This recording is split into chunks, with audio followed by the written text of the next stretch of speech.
Todos somos Hunters. Saludos desde Tampico, Tamaulipas. Bye.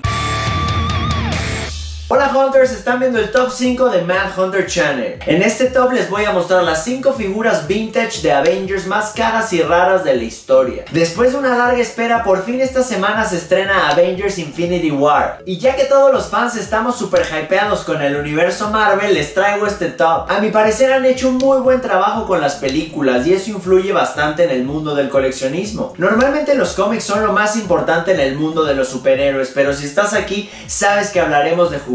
Es obvio que existe muchísima memorabilia detrás de nuestros superhéroes favoritos, pero por eso hoy les voy a mostrar las piezas vintage más importantes de los Avengers. Ajustense los mayones, mis superhéroes, que esto se va a poner intenso. En el número 5 tenemos el carro de Thor. Fue hecho en Japón en la década de los 60 por Marx Toys. El carro es de hojalata y tiene una litografía maravillosa donde podemos observar a Thor, Hulk, Iron Man y al Cap. La cabeza es de vinil suave y tiene una escultura muy retro, pero está súper cool. La rareza de este vehículo es lo que hace que sea tan deseado entre los coleccionistas. Aquí podemos observar el empaque tan rudimentario en el que venía y se hicieron 3 versiones, el del Capitán América, el de Spider-Man y este. La primera aparición de Thor fue en el cómic Journey into Mystery número 83 de 1962. Si te gustó el primer vehículo del Dios del Trueno, pues ve ahorrando, ya que el último se vendió por $1,200, 23,000 pesos mexicanos aproximadamente. En el número 4 tenemos el Capitán América de Captain Action. Esta no es una figura como tal, es el traje que vendió Ideal en 1967 para transformar al Capitán Action en Capitán América, una joya de la cultura pop. La primera aparición de este superhéroe fue en el cómic de 1941 de Capitán América. Una portada épica y controversial, ya que Steve Rogers sale golpeando a Hitler con todo. Capitán América fue el primer vengador y esta como tal fue la primera figura que existió. Como pueden observar, le incluyeron algunos accesorios nuevos, una pistola láser y una ametralladora, ambas muy modernas. El detalle de este traje está muy cuidado y se me hace fantástico que pudieras vestir a tu figura de acción de diferentes superhéroes tales como Batman, Aquaman o Superman. Lo único que me gustaría preguntarles a los diseñadores de Ideal es ¿qué pasó con las aletas de Aquaman? Pareciera que ya nos estamos cambiando de franquicia, pero es que en esa época era algo común que una marca tuviera ambas licencias. Este traje en su empaque original Cherry, como lo ven aquí, se vendió hace algunos meses por $2,500, casi 50,000 pesos. En el número 3 tenemos el Spider-Man gigante. A principios de los 80s, la marca Bigma en España creó al mejor hombre araña de la historia del juguete retro. Spider-Man tuvo su primera aparición en el cómic Amazing Fantasy número 15, que salió en 1962. Él fue el primer superhéroe adolescente y tal fue su éxito que un año después lanzaron su propio cómic, The Amazing Spider-Man. Con casi 70 centímetros de altura y una escultura única, este hombre araña gigante es el Avenger más buscado del viejo continente. La caja es una obra maestra por sus ilustraciones y dentro de ella te incluían un riel con hilo